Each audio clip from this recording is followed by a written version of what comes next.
Welcome back to our very long chapter on inventory management. So we're now at part E of this chapter, and there will be also one tablet session as kind of a review for this, so make sure that now you not only watch part E but also the tablet session as well. So we've come a long way in understanding our economic order quantity models. We started with our basic economic order quantity where we had no quantity discounts, and then we talked about how we would incorporate quantity discounts into our economic order quantity model. So again, in number 1 and number 2 on this slide, these are things that we buy or we purchase from suppliers. Now we're going to talk about number 3 on this slide, which is our economic production quantity model. So this is looking at the case when, as a manufacturing company, we manufacture or produce the product. And the question is, if we are producing or manufacturing the product, how many do we produce? So again, some students have some difficulty in understanding whether they have an economic order quantity problem on an exam or homework assignment versus an economic production quantity model. So again, we'll take a look at the verb that's used in the problem statement. That's kind of your key as to which of the two that you have. So in an economic production quantity model, the verbs are going to be produce, the verb is going to be make, or production. When we see those types of verbs, produce or make or production, we know we have an economic production quantity model. There's another way to know when we have an economic production quantity model, and that is when we see a setup cost. So a setup cost only applies to the economic production quantity model. And as a reminder, the things we're looking for in an economic order quantity model, again, the verb there are going to be purchase or buy. And again, for the economic order quantity, if we see an ordering cost, we know we have that type of problem. So hopefully these things will help you distinguish which of the two models to use and which formulas you should be using. So the economic production quantity is when we are producing a product. And of course, we have a set of assumptions that this model is based upon. Some of these are realistic, some are not very realistic, but in these theoretical models, we always have assumptions that have to be made. So the assumptions are shown here. So again, the annual demand requirement is known. The usage rate is known, that is the demand for this item. The production rate at which we are producing is constant, okay? And there's of course, no discounts. That's not going to be applicable in an economic production quantity model at all. So the theoretical model for economic production quantity is shown here, and it's a little bit more complicated than the economic order quantity. So if we take a look at the slide, and if we take a look at the horizontal axis is time, of course, and the vertical axis is inventory level. So at the intersection of this, we start out with zero inventory. Now that's different from what we saw with the economic order quantity. At time equals 0, we assumed that we had just received in a supply and we started out with a certain inventory level. But in this model, we assume that we start out with zero inventory. And we are going to start producing and start making the product. So we see a dotted line moving upward, and that is the rate at which we can produce this item. But while we are producing, at the same time, some of that production that we are producing is being sold or being used for other things. So if it's being sold, then our actual inventory level is shown by the solid black line. So if we can produce at, let's say, 100 per day, but we have a demand of 50 per day, then our inventory is only going to increase by 50 per day. So in the dark shaded area, if you look up at the top, you'll see the text production and usage. So during this time, we refer to as the run time, the time that we are producing. We are producing the product, but at the same time, we are using some of that production to satisfy demand. So after a certain period of time, we reach a maximum inventory level. So if you take a look at the slide, you'll see on the vertical axis the symbol I max. So that is the actual inventory level that we reach, and at that point we quit producing.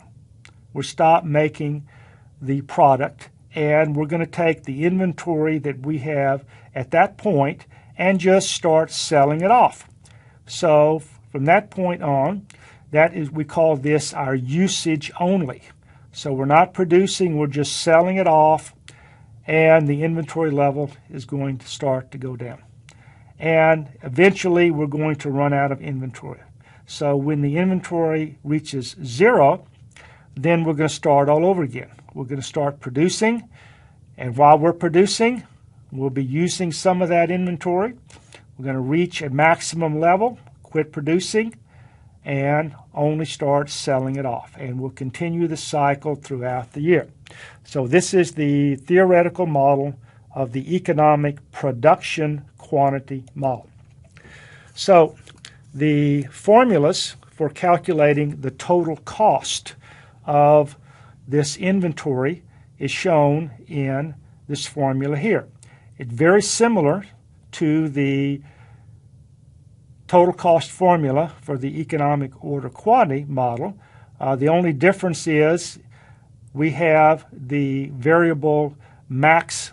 I max is the maximum inventory level that we get to. H is our holding cost. It's exactly the same as what we have with the economic order quantity. D is the annual demand, exactly the same as the economic order quantity, okay?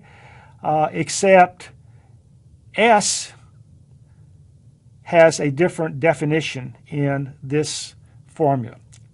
Now, S was also used for the ordering cost in the economic order quantity.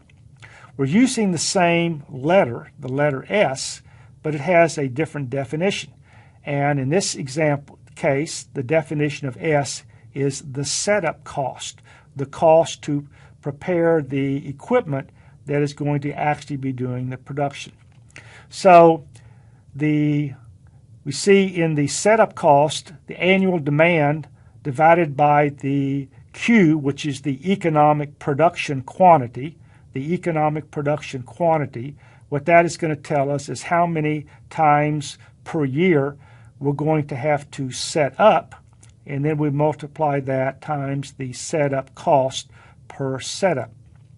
So the formula for IMAX is shown also in the slide here. So the economic production quantity, the little p represents the production rate at which we can produce, and lowercase u represents the usage rate, or to say it another way, the demand rate. So let's take a look at an example of this. First, here is the economic production quantity formula here. We can see it's very similar to the economic order quantity. In fact, The first part of it, the square root of 2 times demand, S, divided by H, is exactly the same. The only thing that's different is that in this case, the letter S represents setup cost, not the ordering cost. But what's new is that we're going to also multiply that times the square root of the production rate divided by the difference between the production and the usage rate. So let's apply this to our case study here at ZZ's. So lunch hour is our busiest time of day, and lunch hour is approximately 2 hours in length. Okay, so our ovens that we bake our pizzas in have a capacity to be able to produce 50 pizzas an hour. Okay, they can also hold up to 100 pizzas. Now, from history, we know that during this busy lunch hour time when our customers are coming in, that the typical rate that they are eating the pizzas from the buffet line is at a rate of about 40 pizzas per hour. So we can see that our production capacity is greater than the rate at which customers are eating the pizzas. So ask yourself, what would happen if the rate at which customers eat the pizzas is greater than the production rate? Well, what would happen is that you run out of pizzas on the buffet line, and we certainly don't want that to happen. So the setup cost of preheating the oven is about $10 per day. So that's the cost of heating up the ovens to just being able to ready to cook the ovens. Now we have a carrying cost of the cooked pizzas of about 50 cents. And what we want to calculate is the following. So the economic production quantity, what is the maximum inventory level that we reach on the buffet line? Okay. What is the cycle time? In other words, the length of time between starting to reproduce more pizzas and then whenever we're making our pizza run, how long is that pizza run going to be? And then finally, what is the total cost for baking the pizzas and the carrying cost throughout that? So trying to apply the case study to our previous slide, we can see that during this production and usage time, which is also referred to as the run time, we are making pizzas in our oven, and at the same time we're putting them out on the buffet line, and customers are eating those pizzas at the same time. So we have to be able to produce the pizzas faster than the customers are eating them in order to make sure that we have inventory there. Then we're going to, as the lunch hour starts to decrease, there's a certain point we're going to stop making pizzas because we know the demand is going to decrease. And so we'll just let the customers eat the pizzas that are on the buffet line until we run out of pizzas on the buffet line. Then we'll start the cycle all over again. So let's go through the calculation. Now, I'm making one little exception to our usual rule here, where the definition of the variable D is annual demand. In the case study that we are working with, it doesn't make a lot of sense to be using annual demand. So what I'm going to be substituting here is the rush hour demand. What is the rush hour demand? So we know that the rush hour lasts about 2 hours, and our customers eat pizzas at a rate of about 40 pizzas per hour. So that's about 80 pizzas that we need during the rush hour. The setup cost is $10 per setup. The holding cost is 50 cents. We can produce pizzas at 50 per hour, and the usage rate is 40 pizzas per hour. So calculating the economic production quantity, how many pizzas should we be making for rush hour, substituting those values into the formula, we calculate that we need to produce 127 pizzas during rush hour. Now the next question is, what is the maximum inventory level that we will reach? So the maximum inventory level, that is the point where we're going to stop making the pizzas and let the customers just eat the pizzas that's on the buffet line. It's shown here. So our economic production quantity, Q sub P in this formula, is 127. We know what P and U are, the production rate and the usage rate.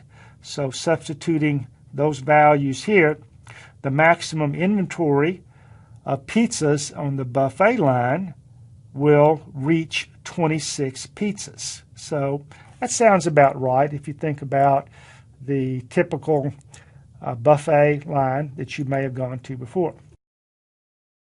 Now the question is cycle time. In other words, how much time elapses between two different pizza production runs. So once we reach the maximum inventory level, we're going to quit producing. So how much time elapses until we get to the next production run? So the cycle time here is shown. The formula is the economic production quantity divided by the usage rate. And so that's about 3.2 hours. And finally, calculate the run time. That is, how long is it going to take in order to produce these 127 pizzas that we're going to produce? So the formula for the run time is the economic production quantity divided by the production rate. So it's going to take us about 2.5 hours to be making these pizzas, which means we have to start making them before the rush hour traffic, and we will be continuing to making them while we're in the rush hour time. And then finally, what is the total cost of producing and carrying inventory? So we know from the previous calculation that the maximum inventory level that we achieve is 80 pizzas. So we'll substitute that in here. And the setup cost is 10. The holding cost is 50 cents. So the total cost of producing and carrying those is $12.66. So this concludes all of the calculations for the three economic quantity models that we discussed. So again, the economic order quantity with no discount, the economic order quantity with price discount, and then finally the economic production quantity model. So to wrap up this chapter here, inventory management is a critical operations strategy for many companies, especially companies that are in the manufacturing industry. So for those companies, they have to execute perfectly in their management of inventory. In fact, their ability to manage their inventory makes the difference between whether they are profitable and they're not profitable. So once again, we have to have accurate record keeping. We have to know what our inventory levels are accurately at any point in time. And that's a very, very difficult thing to do, because the fact that inventories, there's so many things that impact the inventories, either increasing the inventory level or decreasing the inventory level. And we need to have discipline, and we need to have automation, which helps us to accurately record all those events. Variability. The more we're able to reduce the variability in the lead time, the better we off are in protecting ourselves against uncertainties. So if we're able to reduce the lead time, we're able to reduce the safety stock. And if we're able to reduce the safety stock, then our inventory carrying costs go down. lean operations help. Now, we haven't talked about lean operations, but there will be a chapter that we cover on lean operations as well, and all the principles in supply chain management. So if we're not able to manage our inventory levels well, then that's going to cause problems for our suppliers. And then their problems are going to cause problems for their suppliers. So it's going to impact the entire supply chain. So there is a tablet session on inventory management where we'll go through some calculations again. So make sure that you also view that. And once again, there will be an assessment quiz on this chapter. I've done my best to prepare you for that quiz. So reviewing these slides again and also doing the homework will be your best preparation for preparing for that assessment quiz. So this concludes part E of this chapter.